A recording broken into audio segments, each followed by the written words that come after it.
जी नमस्कार, मैं हूं प्रज्ञा रश्मि और आप सभी का स्वागत है हमारे YouTube चैनल हिंदी ज्ञान वाहिनी पर। मुंशी प्रेमचंद की सर्वश्रेष्ठ कहानियों की श्रृंखला में आज हम उनकी अगली कहानी लेकर के आए हैं, बेटों वाली विधवा। यह एक ऐसी कहानी है जिसमें एक वृद्ध स्त्री जो 4 बेटों की माँ है, अपने बच्चों के व्यवहार से बहुत उपेक्षित और बहुत व्यथित रहती है।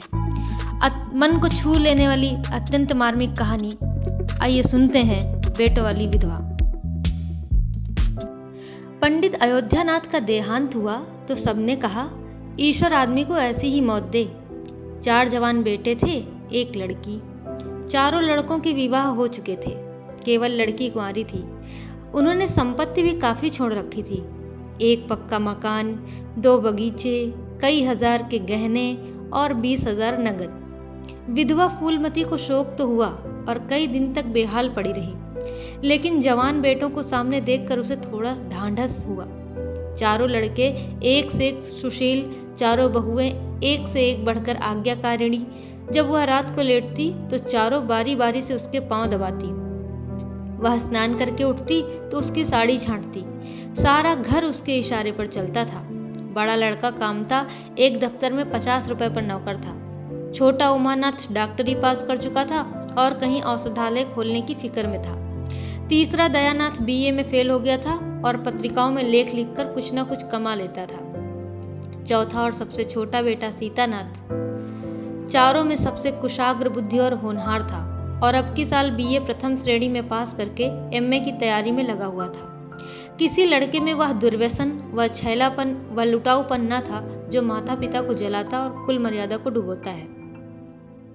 फूलमती घर की मालकिन थी, लेकिन जो कुंजियां बड़ी बहू के पास रहती थी, बुढ़िया में वह अधिकार प्रेम न था जो वृद्धजनों को कटु और कलहशील बना दिया करता है।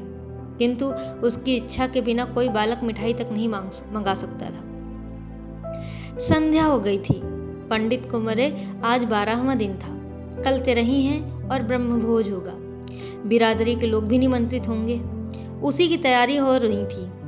फूलमती अपनी कोठरी में बैठी देख रही थी। पल्लेदार बोरे में आटा लाकर रख रहे हैं, घी के टिन आ रहे हैं, शाक भाजी के टोकरे, शक्कर की बोरियां, दही के मटके चले आ रहे हैं। महापात्र के लिए दान की चीजें लाई गईं, बर्तन, कपड़े, पलंग, बिछावन, छाते, जूते, छड़ियाँ, लालटेने आदि आदि। किंतु फूलमती को कोई भी चीज नहीं दिखाई गई। नियमानुसार ये सब सामान उसके पास आने चाहिए थे। वह प्रत्येक वस्तु को देखती, उसे पसंद करती, उसकी मात्रा में कमी बेशी का फैसला करती, तब इन चीजों को भंडारे में रखा जाता। क्यों उसे दिखाने और उसकी राय लेने की जरूरत नहीं समझी गई। अच्छा, वह आटा 3 ही बोरा क्यों आया? उसने तो 5 बोरों के लिए कहा था। घी भी 5 ही कनस्तर है। उसने तो 10 कनस्तर मंगवाए थे ना। इसी तरह शाक भाजी, शक्कर, दही आदि में भी कमी की गई होगी। किसने उसके हुक्म में हस्तक्षेप किया? जब उसने एक बात तय कर दी, तब किसे उसको घटाने बढ़ाने का अधिकार है? आज 40 वर्षों से घर के प्रत्येक मामले में फूलमती की बात सर्वमान्य थी। उसने 100 कहा तो 100 खर्च किए, 1 कहा तो 1, किसी ने मीन मेख न की। यहाँ तक कि पंडित अयोध्यानाथ भी उसकी इच्छा के विरुद्ध कुछ न करते थे। पर आज उसकी आंखों के सामने प्रत्यक्ष रूप से उसके हुक्म की उपेक्षा की जा रही है। भला इसे वह क्यों कर स्वीकार करने लगती? कुछ देर तक तो वह जब्त किए बैठी रही, पर अंत में रहा न गया और स्वायत्त शासन उसका स्वभाव हो गया था। इसलिए वह क्रोध भरी हुई आई और कामतानाथ से बोली, क्या आटा 3 ही बोरे लाए? मैंने तो 5 बोरों के लिए कहा था और घी भी 5 ही टिन मंगवाया है। तुम्हें याद है मैंने 10 कनस्तर कहा था। किफायत को मैं बुरा नहीं समझती, लेकिन जिसने यह कुआं खोदा उसी की आत्मा पानी को तरसे, यह कितनी लज्जा की बात है। कामतानाथ ने क्षमा याचना न की, अपनी भूल भी स्वीकार न की, लज्जित भी नहीं हुआ। 1 मिनट तो विद्रोही भाव से खड़ा रहा, फिर बोला, हम लोगों की सलाह 3 ही बोरों की हुई और 3 बोरे के लिए 5 टिन घी काफी था। इसी हिसाब से और भी चीजें भी कम कर दी गई हैं। फूलमती उग्र होकर बोली, किसकी राय से आटा कम किया गया? हम लोगों की राय से। तो मेरी राय कोई चीज नहीं है क्यों नहीं? लेकिन अपना हानि लाभ तो हम समझते हैं ना। फूलमती हक्की बक्की होकर उनका मुंह ताकने लगी। इस वाक्य का आशय उसकी समझ में ना आया। अपना हानि लाभ? अपने घर में हानि लाभ की जिम्मेदार वह आप है। दूसरों को, चाहे वे उसके पेट के जन्मे पुत्र ही क्यों न हो, उसके कामों में हस्तक्षेप करने का क्या अधिकार? ये लौंडा तो इस ढिठाई से जवाब दे रहा है मानो घर उसी का है, उसी ने मरमर गृहस्थी जोड़ी है। मैं तो गैर हूं, जरा इसकी हेकड़ी तो देखो। उसने तमतमाए हुए मुख से कहा, मेरे हानि लाभ की जिम्मेदार तुम नहीं हो। मुझे अख्तियार है, जो उचित समझू वह करूं। अभी जाकर 2 बोरे आटा और 5 टिन घी और लाओ, और आगे के लिए खबरदार जो किसी ने मेरी बात काटी। अपने विचार में उसने काफी तंबीह कर दी थी। शायद इतनी कठोरता अनावश्यक थी। उसे अपनी उग्रता पर खेद भी हुआ। लड़के तो हैं, समझे होंगे कुछ किफायत करनी चाहिए। मुझसे इसलिए ना पूछा होगा कि अम्मा तो खुद हर एक काम में किफायत करती हैं। अगर इन्हें मालूम हुआ होता कि इस काम में मैं किफायत ना पसंद करूंगी, तो इन्हें कभी मेरी उपेक्षा करने का साहस ना होता। यद्यपि कामतानाथ अब भी उसी जगह खड़ा था और उसकी भाव भंगिमा से ऐसा ज्ञात होता था कि इस आज्ञा का पालन करने के लिए वह बहुत उत्सुक नहीं। पर फूलमती निश्चिंत होकर अपनी कोठरी में चली गई। इतनी तंबीह पर भी किसी को उसकी अवज्ञा करने की सामर्थ्य हो सकती है, इसकी संभावना का ध्यान भी उसे ना आया। पर ज्यों-ज्यों समय बीतने लगा, उस पर यह हकीकत खुलने लगी कि इस घर में अब उसकी वह हैसियत नहीं रही जो 10-12 दिन पहले थी।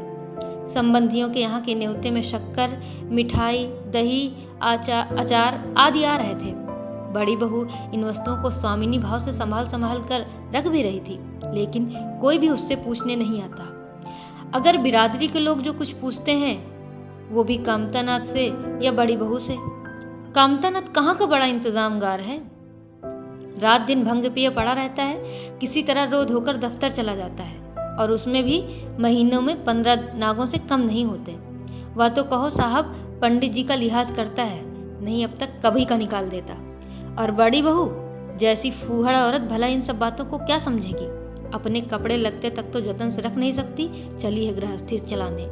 भद होगी और क्या, सब मिलाकर कुल की नाक कटवाएंगे। वक्त पर कोई ना कोई चीज कम हो जाएगी। इन कामों के लिए बड़ा अनुभव चाहिए। कोई चीज तो इतनी बन जाएगी कि मारी मारी फिरेगी, कोई चीज इतनी कम बनेगी कि किसी पत्तल पर पहुंचेगी और किसी पर नहीं। आखिर इन सबों को हो क्या गया है। अच्छा, बहू तिजोरी क्यों खोल रही है। वह मेरी आज्ञा के बिना तिजोरी खोलने वाली कौन होती है। कुंजी उसके पास है अवश्य, लेकिन जब तक मैं रुपए न निकलवाऊं तिजोरी तो नहीं खुलती थी। आज तो इस तरह खोल रही है मानो मैं कुछ हूं ही नहीं। अब यह मुझसे तो बर्दाश्त नहीं होगा। वह झमक कर उठी और बहू के पास जाकर कठोर स्वर में बोली, तिजोरी क्यों खोलती हो बहू, मैंने तो खोलने को नहीं कहा। बड़ी बहू ने निसंकोच भाव से उत्तर दिया, बाजार से सामान आया है तो दाम न दिया जाएगा।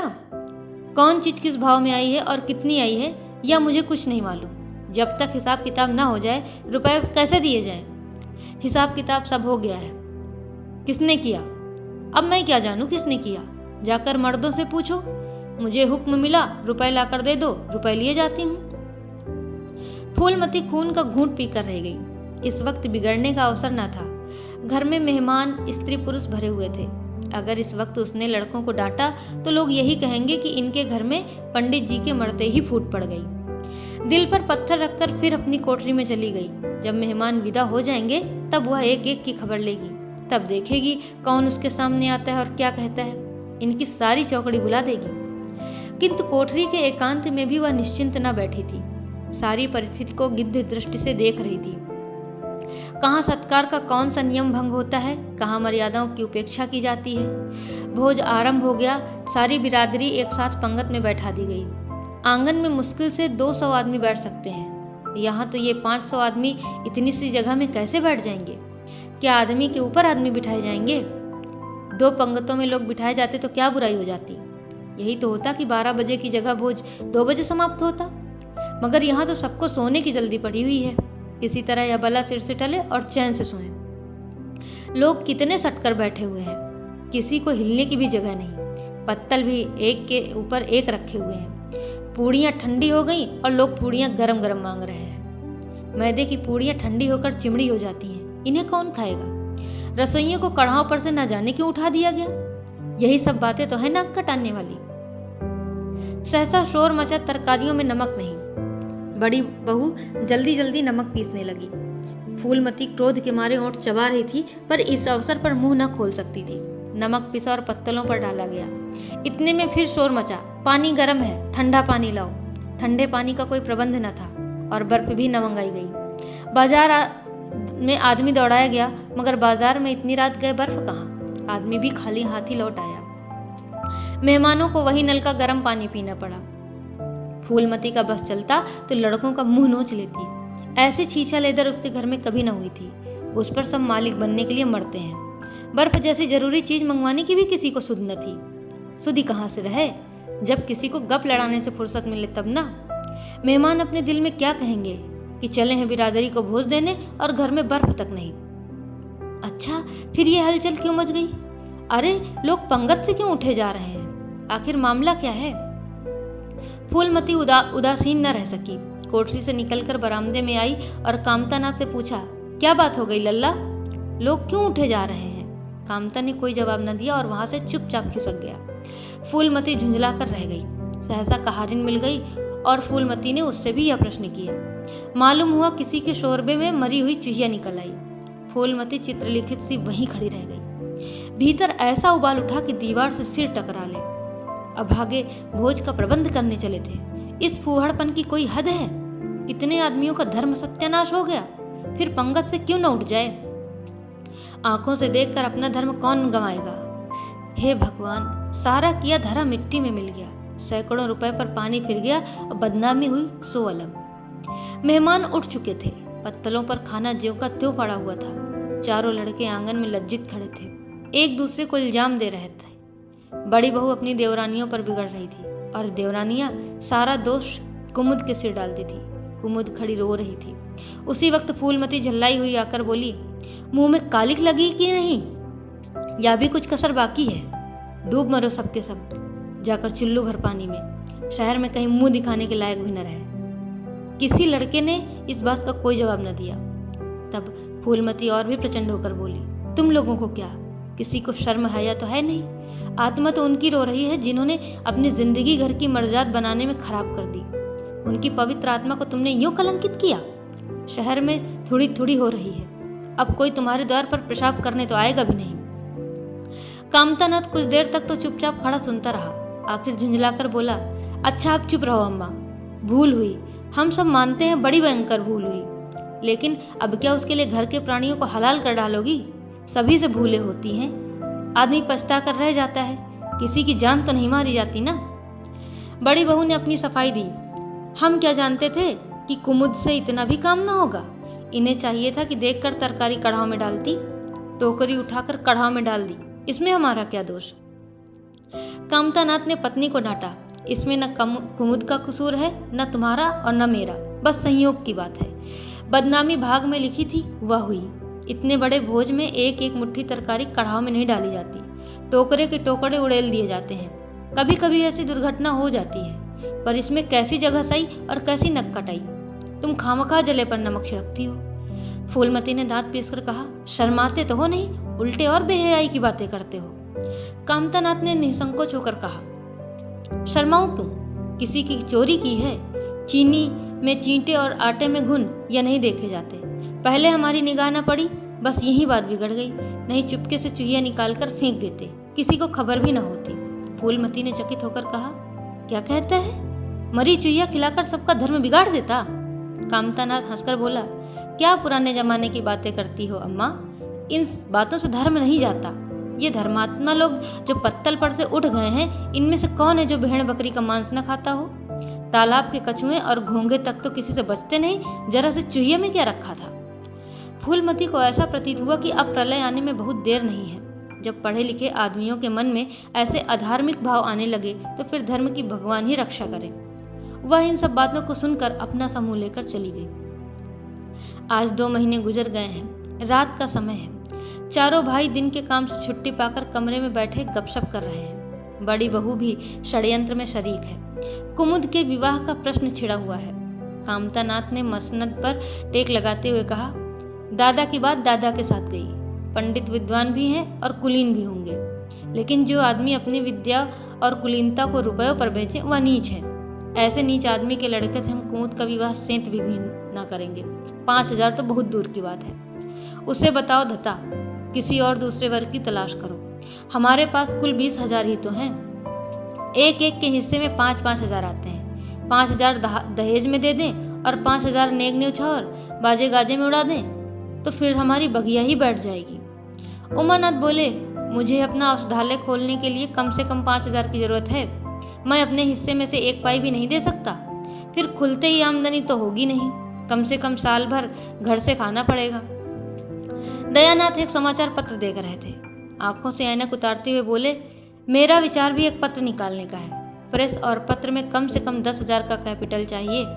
5,000 मेरे रहेंगे तो कोई ना कोई साझेदार भी मिल जाएगा। पत्रों में लेख लिखकर मेरा निर्वाह नहीं हो सकता। कामतानाथ ने सिर हिलाते हुए कहा, अजी राम भजो, सेठ में कोई लेख छापता नहीं, रुपए कौन देता है? दयानाथ ने प्रतिवाद किया, नहीं, यह बात तो नहीं है। मैं तो कहीं भी बिना पेशगी पुरस्कार लिए नहीं लिखता। कामतानाथ ने जैसे अपने शब्द वापस लिए और बोले, तुम्हारी बात मैं नहीं कहता भाई, तुम तो थोड़ा बहुत मार लेते हो, लेकिन सबको तो नहीं मिलता। बड़ी बहू ने श्रद्धा भाव से कहा, कन्या भाग्यवान हो तो दरिद्र घर में भी सुखी रह सकती है और अभागी हो तो राजा के घर में भी रोएगी। यह सब नसीबों का खेल है। कामतानाथ ने स्त्री की ओर प्रशंसा भाव से देखा, फिर कहा, फिर इसी साल हमें सीता का भी विवाह तो करना है।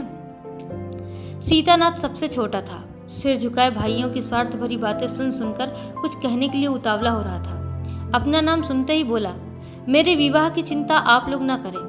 मैं जब तक किसी धंधे में न लग जाऊंगा विवाह का नाम भी न लूंगा। और सच पूछिए तो मैं विवाह करना ही नहीं चाहता। देश को इस समय बालकों की जरूरत नहीं, काम करने वालों की जरूरत है। मेरे हिस्से के रुपए आप कुमुद के विवाह में खर्च कर दें। सारी बातें तय हो जाने के बाद यह उचित नहीं है कि पंडित मुरारीलाल से संबंध तोड़ लिया जाए। उमा ने तीव्र स्वर में कहा, तो 10,000 कहाँ से आएंगे? सीता ने कहा, डरते हुए कहा, मैं तो अपने हिस्से के रुपए देने को कहता हूँ। और शेष? मुरारीलाल से कहा जाए कि दहेज में कुछ कमी कर दें। वे इतने भी स्वार्थान्ध नहीं हैं कि इस अवसर पर कुछ बल खाने को तैयार न हो जाए। अगर वह 3,000 में संतुष्ट हो जाए तो 5,000 में विवाह हो सकता है। उमा ने कामतानाथ से कहा, सुनते हैं भाई साहब इसकी बातें? दयानाथ बोल उठे, तो इसमें आप लोगों का क्या नुकसान है? मुझे तो इस बात से खुशी हो रही है कि भला हम में कोई तो त्याग करने योग्य है। इन्हें तत्काल रुपए की जरूरत नहीं है, सरकार से वजीफा पाते ही हैं। पास होने पर कहीं ना कहीं जगह मिल जाएगी। लेकिन हम लोगों की हालत तो ऐसी नहीं है ना। कामतानाथ ने दूरदर्शिता का परिचय दिया। नुकसान की एक ही कही, हम में से एक को कष्ट हो तो क्या और लोग बैठे देखेंगे? या अभी लड़के हैं, इन्हें क्या मालूम समय पर 1 रुपया 1 लाख का काम करता है। कौन जानता है कल इन्हें विलायत जाकर पढ़ने के लिए सरकारी वजीफा मिल जाए या सिविल सर्विसेज में आ जाए। उस वक्त सफर की तैयारियों में 4-5 हजार रुपए लग जाएंगे। तब किसके सामने हाथ फैलाते फिरेंगे? मैं यह नहीं चाहता कि दहेज के पीछे इनकी जिंदगी नष्ट हो जाए। इस तर्क ने सीतानाथ को भी तोड़ लिया। सकुचाता हुआ बोला, हाँ, यदि ऐसा हुआ तो बेशक मुझे रुपए की जरूरत होगी। क्या ऐसा होना असंभव है? असंभव तो मैं नहीं समझता, लेकिन कठिन अवश्य है। वजीफे उन्हें मिलते हैं जिनके पास सिफारिशें होती हैं। मुझे कौन पूछता है? कभी कभी सिफारिशें धरी रह जाती हैं और बिना सिफारिश वाले बाजी मार ले जाते हैं। तो आप जैसा उचित समझें। मुझे यहाँ तक मंजूर है कि चाहे मैं विलायत जाऊं ना जाऊं, पर कुमुद अच्छे घर में जाए। कामतानाथ ने निष्ठा भाव से कहा, अच्छा घर दहेज देने से नहीं मिलता भैया। जैसा तुम्हारी भाभी ने कहा, ये नसीबों का खेल है। मैं तो चाहता हूँ कि मुरारीलाल को जवाब दे दिया जाए और कोई ऐसा घर खोजा जाए जो थोड़े में राजी हो जाए। इस विवाह में मैं 1,000 से ज्यादा नहीं खर्च कर सकता। पंडित दीनदयाल के विषय में क्या ख्याल है? उमा ने प्रसन्न होकर कहा, बहुत अच्छे। MA BA ना सही, यजमानों से अच्छी आमदनी है। दयानाथ ने आपत्ति की, अम्मा से भी तो पूछ लेनी चाहिए। कामतानाथ ने कहा, इसकी कोई जरूरत नहीं है। बोले, उनकी तो जैसे बुद्धि भ्रष्ट हो गई, वही पुरानी बातें मुरारीलाल के नाम पर उधार खाए बैठी हैं। या नहीं समझती कि वह जमाना अब नहीं रहा। उनको तो बस कुमुद मुरारी पंडित के घर जाए, चाहे हम लोग तबाह हो जाएं। उमा ने एक शंका उपस्थित की, अम्मा अपने सब गहने कुमुद को दे देंगी, देख लीजिएगा। कामतानाथ का स्वार्थ नीति से विद्रोह न कर सका। बोले, गहनों पर उनका पूरा अधिकार है, यह उनका स्त्री धन है जिसे चाहे दे सकती हैं। उमा ने कहा, स्त्री धन है तो क्या वह उसे लुटा देंगी? आखिर वह भी तो दादा ही की कमाई है। किसी की कमाई हो, लेकिन स्त्री धन पर उनका पूरा अधिकार है। यह कानूनी गोरख धंधे हैं। 20,000 में तो 4 हिस्सेदार हों और 10,000 के गहने अम्मा के पास रह जाएं। देख लेना, इन्हीं के बल पर वह कुमुद का विवाह मुरारी पंडित के घर करेंगे। उमानाथ इतनी बड़ी रकम को इतनी आसानी से नहीं छोड़ सकता। वह कपट नीति में कुशल है। कोई कौशल रचकर माता से सारे गहने ले लेगा। उस वक्त तक कुमुद के विवाह की चर्चा करके फूलमती को भड़काना उचित नहीं। कामतानाथ ने सिर हिलाकर कहा, भाई, मैं इन चालों को पसंद नहीं करता। उमानाथ ने खिसियाकर कहा, गहने 10,000 से कम के ना होंगे।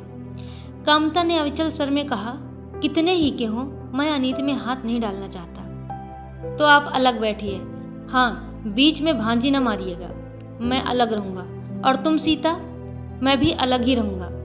लेकिन जब दयानाथ से यही प्रश्न किया गया तो वह उमानाथ से सहयोग करने को तैयार हो गया। 10,000 में 2,500 तो उसके होंगे ही। इतनी बड़ी रकम के लिए यदि कोई कुछ कौशल करना भी पड़े तो क्षम्य है। फूलमती रात का भोजन करके लेटी ही थी कि उमा और दया उसके पास जाकर बैठ गए। दोनों ऐसा मुंह बनाए हुए थे मानो कोई भारी विपत्ति आ पड़ी है। फूलमती ने सशंक होकर पूछा, तुम दोनों बड़े घबराए हुए मालूम होते हो। उमा ने सिर खुजलाते हुए कहा, समाचार पत्रों में लेख लिखना बड़े जोखिम का काम है अम्मा। कितना ही बचकर लिखो, लेकिन कहीं न कहीं पकड़ हो ही जाती है। दयानाथ ने एक लेख लिखा था, उस पर 5,000 की जमानत मांगी गई है। अगर कल तक जमा न कर दी गई तो गिरफ्तार हो जाएंगे और 10 साल की सजा भी ठुक जाएगी। फूलमती ने सिर पीट कर कहा, ऐसी बातें क्यों लिखते हो बेटा? जानते नहीं हो आजकल हमारे अधीन आए हुए हैं, जमानत किसी तरह टल नहीं सकती। दयानाथ ने अपराधी भाव से उत्तर दिया, मैंने तो अम्मा ऐसी कोई बात नहीं लिखी थी, लेकिन किस्मत को क्या करूं, हाकिम जिला इतना कड़ा है कि जरा भी रियायत नहीं करता। मैंने जितनी दौड़ धूप हो सकती थी वह सब कर ली। तो तुमने कामता से रुपए का प्रबंध करने को नहीं कहा? उमा ने मुंह बनाया, उनका स्वभाव तो तुम जानती हो अम्मा, उन्हें रुपए प्राणों से भी प्यारे हैं। इन्हें चाहे काला पानी ही हो जाए वह एक पाई भी न देंगे। दयानाथ ने समर्थन किया, मैंने तो उनसे इसका जिक्र भी नहीं किया। फूलमती ने चारपाई से उठते हुए कहा, चलो मैं कहती हूँ, देगा कैसे नहीं? रुपए इसी दिन के लिए होते हैं कि गाड़ कर रखने के लिए? उमानाथ ने माता को रोक कर कहा, नहीं अम्मा, उनसे कुछ न कहो। रुपए तो न देंगे, उल्टे और हाय हाय मचाएंगे। उनको अपनी नौकरी की खैरियत मनानी है और इन्हें घर में भी रहने भी न देंगे। अफसरों में जाकर खबर दे दें तो ये भी कोई आश्चर्य वाली बात नहीं। फूलमती ने लाचार होकर कहा, तो फिर जमानत का क्या प्रबंध करोगे? मेरे पास तो कुछ नहीं है। हाँ, मेरे गहने हैं, इन्हें ले जाओ, कहीं गिरो रखकर जमानत दे दो, और आज से कान पकड़ो कि किसी पत्र में एक शब्द भी ना लिखोगे। दयानाथ कानों पर हाथ रखकर बोला, ये तो नहीं हो सकता अम्मा कि तुम्हारे जेवर लेकर मैं अपनी जान बचाऊं। 10-5 साल की कैद होगी तो झेल लूंगा, यहीं बैठा बैठा क्या कर रहा हूँ। फूलमती छाती पीटते हुए बोली, कैसी बातें मुंह से निकालते हो बेटा? मेरे जीते जी तुम्हें कौन गिरफ्तार कर सकता है? उसका मुंह झुलस दूंगी। गहने इसी दिन के लिए हैं या किसी और दिन के लिए? जब तुम ही न रहोगे तो गहने लेकर के आग में झोंकूंगी। उसने गहनों की पिटारी लाकर उनके सामने रख दी। दया ने उमा की ओर जैसे फरियाद की आंखों से देखा और बोला, आपकी क्या राय है भाई साहब? इसी मारे मैं कहता था, अम्मा को बताने की जरूरत नहीं, जेल ही तो हो जाती या और कुछ। उमा ने जैसे सिफारिश करते हुए कहा, यह कैसे हो सकता था कि इतनी बड़ी वारदात हो जाती और अम्मा को खबर न होती? मुझसे यह नहीं हो सकता था कि सुनकर पेट में डाल लेता, मगर अब क्या करना चाहिए यह मैं खुद निर्णय नहीं कर सकता। ना तो यही अच्छा लगता कि तुम जेल जाओ और ना यही अच्छा लगता है कि अम्मा के गहने गिरों रखे जाएं। फूलमती ने व्यथित कंठ से पूछा, क्या तुम समझते हो मुझे गहने तुमसे ज्यादा प्यारे हैं? मैं तो प्राण तक तुम्हारे ऊपर न्यौछावर कर दूं, गहनों की बिसात ही क्या है। दया ने दृढ़ता से कहा, अम्मा तुम्हारे गहने तो ना लूंगा, चाहे मुझ पर कुछ ही क्यों ना आ पड़े। अब जब आज तक तुम्हारी कुछ सेवा ना कर सका तो किस मुंह से तुम्हारे गहने उठा ले जाऊं? मुझ जैसे कपूत को तो तुम्हारी कोख से जन्म ही न लेना चाहिए था, सदैव तुम्हें कष्ट ही देता रहा। फूलमती ने भी उतनी ही दृढ़ता से कहा, अगर यूं न लोगे तो मैं खुद जाकर इन्हें गिरों रख दूंगी और खुद हाकिम जिला के पास जाकर जमानत जमा कराऊंगी। अगर इच्छा हो तो यह परीक्षा भी ले लो। आंखें बंद हो जाने के बाद क्या होगा भगवान जाने। लेकिन जब तक जीती हूँ तुम्हारी ओर कोई तिरछी आंखों से नहीं देख सकता। उमानाथ ने मानो माता पर एहसान रखकर कहा, अब तो तुम्हारे लिए कोई रास्ता नहीं रहा दयानाथ, क्या हर्ज है, ले लो, मगर याद रखो ज्यों ही हाथ में रुपए आ जाएं गहने छुड़ाने पड़ेंगे। सच कहते हैं मातृत्व दीर्घ तपस्या है, माता के सिवाय इतना स्नेह और कौन कर सकता है। हम बड़े अभागे हैं कि माता के प्रति जितनी श्रद्धा रखनी चाहिए उसका शतांश भी नहीं रखते। दोनों भाइयों ने जैसे बड़े धर्म संकट में पड़कर गहनों की पिटारी संभाल ली और चलते बने। माता वात्सल्य भरी आंखों से उनकी ओर देख रही थी और उसकी संपूर्ण आत्मा का आशीर्वाद जैसे उन्हें अपनी गोद में समेट लेने के लिए व्याकुल हो रहा था। आज कई महीने के बाद उसके भग्न मात्र हृदय को अपना सर्वस्व अर्पण करके जैसे आनंद की विभूति मिली। उसकी स्वामिनी कल्पना इसी त्याग के लिए, इसी आत्मसमर्पण के लिए जैसे कोई मार्ग ढूंढती रहती थी। अधिकार या लोभ या ममता की वहां गंध तक न थी। त्याग ही उसका आनंद और त्याग ही उसका अधिकार है। आज अपना खोया हुआ अधिकार पाकर वह अपनी सिरजी हुई प्रतिमा पर अपने प्राणों की भेंट करके वह निहाल हो गई। 3 महीने और गुजर गए। माँ के गहनों पर हाथ साफ करके चारों भाई उसकी दिलजोई करने लगे थे। अपनी स्त्रियों को भी समझाते थे कि उसका दिल न दुखाएं। अगर थोड़े से शिष्टाचार से उसकी आत्मा को शांति मिलती है तो इसमें क्या हानि है। चारों करते अपने मन की, पर माता से सलाह ले लेते या ऐसा जाल फैलाते कि वह सरला उनकी बातों में आ जाती और हर एक काम में सहमत हो जाती। बाग को बेचना उसे बहुत बुरा लगता था, लेकिन चारों ने ऐसी माया रची कि वह उसे बेचने पर राजी हो गई। किंतु कुमुद के विवाह के विषय में मतैक्य न हो सका। माँ पंडित मुरारी लाल पर जमी हुई थी और लड़के दीनदयाल पर अड़े हुए थे और एक दिन आपस में कलह हो गई। फूलमती ने कहा, माँ बाप की कमाई में बेटी का हिस्सा भी है। तुम्हें 16,000 का एक बाग मिला, 25,000 का एक मकान, 20,000 नगद में, क्या 5,000 भी कुमुद का हिस्सा नहीं है? कामता ने नम्रता से कहा, अम्मा कुमुद आपकी लड़की है तो हमारी बहन है। आप 2-4 साल में प्रस्थान कर जाएंगी, पर हमारा और उसका बहुत दिनों तक संबंध रहेगा। तब हम यथाशक्ति कोई ऐसी बात न करेंगे जिससे उसका कोई अमंगल हो। लेकिन हिस्से की बात कहती हो तो कुमुद का हिस्सा कुछ नहीं। दादा जीवित थे तब और बात थी, वह उसके विवाह में जितना चाहते खर्च करते, कोई उनका हाथ न पकड़ सकता था। लेकिन अब तो हमें एक एक पैसे की किफायत करनी पड़ेगी। जो काम 1000 में हो जाए उसके लिए 5,000 खर्च करना कहाँ की बुद्धिमानी है। उमानाथ ने सुधारा, 5,000 क्यों, 10,000 कहिए। कामता ने भवें सिकोड़कर कहा, नहीं, मैं 5,000 ही कहूँगा। एक विवाह में 5,000 खर्च करने की हैसियत हमारी नहीं है। फूलमती ने जिद पकड़कर कहा, विवाह तो मुरारी लाल के पुत्र से ही होगा। 5,000 खर्च हो चाहे 10,000, मेरे पति की कमाई है, मैंने मर कर जोड़ा है, अपनी इच्छा से खर्च करूंगी। तुम्ही ने मेरी कोख से नहीं जन्म लिया है, कुमुद भी उसी कोख से आई है। मेरी आंखों में तुम सब बराबर हो, मैं किसी से कुछ नहीं मांगती। तुम बैठे तमाशा देखो, मैं सब कुछ कर लूंगी। 20,000 में 5,000 कुमुद का है। कामतानाथ को अब कड़वे सत्य की शरण लेने के सिवा और कोई मार्ग न रहा। बोला, अम्मा तुम बरबस बात बढ़ाती हो। जिन रुपयों को तुम अपना समझती हो वह तुम्हारे नहीं है। तुम हमारी अनुमति के बिना उसमें से कुछ खर्च नहीं कर सकती। फूलमती को जैसे सर्प ने डस लिया। क्या कहा? फिर तो कहना। मैं अपने ही सांचे रुपए अपनी इच्छा से खर्च नहीं कर सकती? वह रुपए तुम्हारे नहीं रहे, हमारे हो गए। तुम्हारे होंगे लेकिन मेरे मरने के पीछे। नहीं नहीं, दादा के मरते ही हमारे हो गए। उमानाथ ने बेहयाई से कहा, अम्मा कानून कायदा तो जानती नहीं, नाहक उछलती फिरती हैं। फूलमती क्रोध विवहल रोकर बोली, भाड़ में जाए तुम्हारा कानून। मैं ऐसे कानून को नहीं जानती। तुम्हारी दादा कोई ऐसे धन्ना सेठ नहीं थे। मैंने ही पेट और तन काटकर यह गृहस्थी जोड़ी है, नहीं आज बैठने की छां न मिलती। मेरे जीते जी तुम मेरे रुपए नहीं छू सकते। मैंने 3 भाइयों के विवाह में 10-10 हजार खर्च किए हैं, वही मैं कुमुद के विवाह में भी खर्च करूंगी। कामतानाथ भी गर्म पड़ा। आपको कुछ भी खर्च करने का अधिकार नहीं है अम्मा। उमानाथ ने बड़े भाई को डांटा। आप खामखा अम्मा के मुंह लगते हैं भाई साहब। मुरारी लाल को पत्र लिख दीजिए कि तुम्हारे यहाँ कुमुद का विवाह ना होगा, बस छुट्टी हुई। कायदा कानून तो जानती नहीं, व्यर्थ की बहस करती है। फूलमती ने संयमित स्वर में कहा, अच्छा क्या कानून है, जरा मैं भी सुनूं। उमा ने निरीह भाव से कहा, कानून यही है कि बाप के मरने के बाद जायदाद बेटों की हो जाती है, माँ का हक केवल रोटी कपड़े का है। फूलमती ने तड़प कर पूछा, किसने यह कानून बनाया है? उमा शांत स्थिर चित्त में बोला, हमारे ऋषियों ने, महाराज मनु ने, और किसने? फूलमती एक क्षण अवाक रहकर आहत कंठ से बोली, तो इस घर में मैं तुम्हारे टुकड़ों पर पड़ी हुई हूँ। उमानाथ ने न्यायाधीश की निर्ममता से कहा, तुम जैसा समझो। फूलमती की संपूर्ण आत्मा मानो इस वज्रपात से चीत्कार करने लगी। उसके मुख से जलती हुई चिंगारियों की भांति यह शब्द निकल पड़े, मैंने घर बनवाया, मैंने संपत्ति जोड़ी, मैंने तुम्हें जन्म दिया, पाला, और आज मैं इस घर में गैर हूँ? मनु का यही कानून है और तुम उसी कानून पर चलना चाहते हो? अच्छी बात है, अपना घर द्वार लो। मुझे तुम्हारी आश्रिता बनकर रहना भी स्वीकार नहीं है। इससे कहीं अच्छा है कि मैं मर जाऊं। वाह रे अंधेर, मैंने ही पेड़ लगाया और मैं ही उसकी छां में खड़ी नहीं हो सकती। अगर यही कानून है तो इसमें आग लग जाए। चारों युवकों पर माता के इस क्रोध और आतंक का कोई असर न हुआ।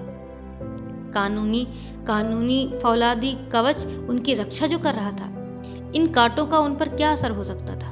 जरा देर में फूलमती उठकर चली गई। आज जीवन में पहली बार उसका वात्सल्य मग्न मातृत्व अभिशाप बनकर उसे धिक्कारने लगा।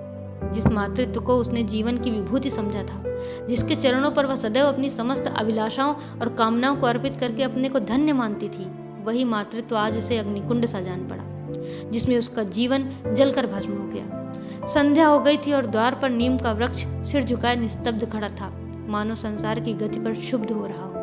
अस्ताचल की ओर प्रकाश और जीवन का देवता फूलवती के मातृत्व की ही भांति अपनी चिता में जल रहा था। फूलमती अपने कमरे में जाकर लेटी तो उसे मालूम हुआ उसकी कमर टूट गई है। पति के मरते ही अपने पेट के लड़के उसके शत्रु हो जाएंगे, उसको स्वप्न में भी अनुमान न था। जिन लड़कों को उसने अपना हृदय रक्त पिला पिला कर पाला, वही आज उसके हृदय पर यूं आघात कर रहे हैं। अब वह घर उसे कांटों की सेज लग रहा था। जहां उसकी कुछ कद्र नहीं, कुछ गिनती नहीं, वहां अनाथों की भांति रोटियां खाए या उसकी अभिमानी प्रकृति के लिए असहाय था। पर उपाय ही क्या था? वह लड़कों से अलग होकर रहे भी तो नाक किसकी कटेगी? संसार उसे थूके तो क्या और लड़कों को थूके तो क्या, बदनामी तो उसी की है। दुनिया यही तो कहेगी कि 4 जवान बेटों के होते बुढ़िया अलग पड़ी हुई मजूरी करके पेट पाल रही है। जिन्हें उसने हमेशा नीच समझा वही उस पर हंसेंगे। नहीं, वह अपमान इस अनादर से कहीं ज्यादा हृदय विदारक था। अब अपना और घर का पर्दा ढका रखने में ही कुशल है। हाँ, अब उस अपने को नई परिस्थितियों को अनुकूल बनाना पड़ेगा। समय बदल गया है। अब तक स्वामिनी बनकर रही, अब लौंडी बनकर रहना पड़ेगा। अगर ईश्वर की यही इच्छा है तो यही सही।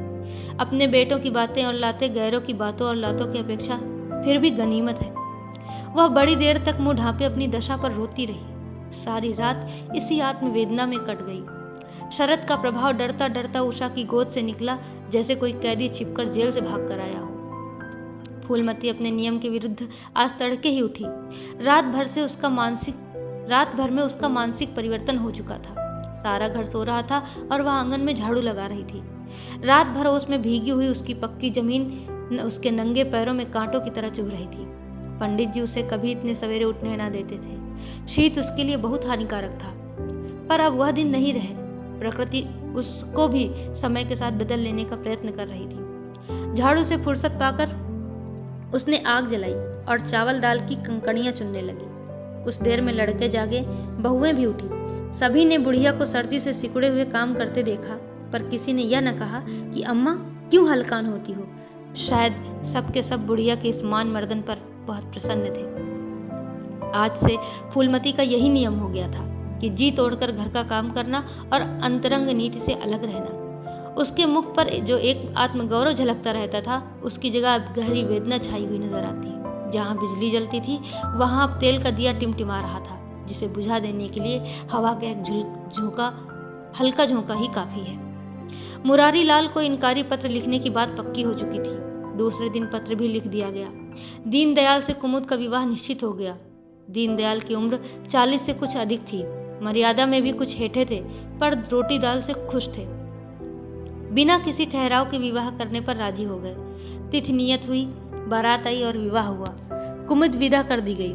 फूलमती के दिल पर क्या गुजर रही थी इसे कौन जान सकता है, पर चारों भाई बहुत प्रसन्न थे, मानो उनके हृदय का कांटा निकल गया हो। ऊंचे कुल की कन्या मुंह कैसे खोलती। भाग्य में सुख भोगना लिखा होगा, सुख भोगेगी। दुख भोगना लिखा होगा, दुख झेलेगी। हर इच्छा बेकसों का अंतिम अवलंब है। घर वालों ने जिससे विवाह कर दिया उसमें 1000 ऐब हों तो भी उसका उपास्य उसका स्वामी है। प्रतिरोध उसकी कल्पना से परे था। फूलमती ने किसी काम में दखल न दिया। कुमुद को क्या दिया गया, मेहमानों का कैसा सत्कार किया गया, किसके यहाँ से न्योते में क्या आया, किसी बात से भी उसे सरोकार न था। उससे कोई सलाह भी ली गई तो यही कहा, बेटा तुम लोग जो करते हो अच्छा ही करते हो, मुझसे क्यों पूछते हो। जब कुमुद के लिए द्वार पर डोली आ गई और कुमुद माँ के गले लिपट कर रोने लगी तो वह बेटी को अपनी कोठरी में ले गई और जो कुछ 150 रुपए और 2-4 मामूली गहने उसके पास बच रहे थे बेटी की अंचल में डालकर बोली, बेटा मेरी तो मन की मन में रह गई, नहीं तो क्या आज तुम्हारा विवाह इस तरह होता और तुम इस तरह विदा की जाती। आज तक फूलमती ने अपने गहनों की बात किसी से ना कही थी। लड़कों ने उसके साथ जो कपट व्यवहार किया था इसे चाहे अब तक ना समझती हो, लेकिन इतना जानती थी कि गहने फिर न मिलेंगे और मनोमालिन्य बढ़ने के सिवा कुछ हाथ में लगेगा। लेकिन इस अवसर पर उसे अपनी सफाई देने की जरूरत मालूम हुई। कुमुदिया भाव मन में लेकर जाए कि अम्मा ने अपने गहने बहुओं के लिए रख छोड़े, इसे वह किसी तरह सह न सकती थी। इसलिए वह उसे अपनी कोठरी में लेके गई, लेकिन कुमुद को पहले ही इस कौशल की टोह मिल चुकी थी। उसने गहने और रुपए आंचल से निकालकर माता के चरणों में रख दिए और बोली, अम्मा मेरे लिए तुम्हारा आशीर्वाद लाखों रुपयों के बराबर है। तुम इन चीजों को अपने पास रखो, ना जाने अभी तुम्हें किन विपत्तियों का सामना करना पड़े। फूलमती कुछ कहना ही चाहती थी कि उमानाथ ने आकर कहा, क्या कर रही है कुमुद, जल्दी कर, साइद टली जाती है, वह लोग हाय हाय कर रहे हैं, फिर तो 2-4 महीने में आएगी ही, जो कुछ लेना देना हो ले लेना। फूलमती के घाव पर जैसे मनो नमक पड़ गया।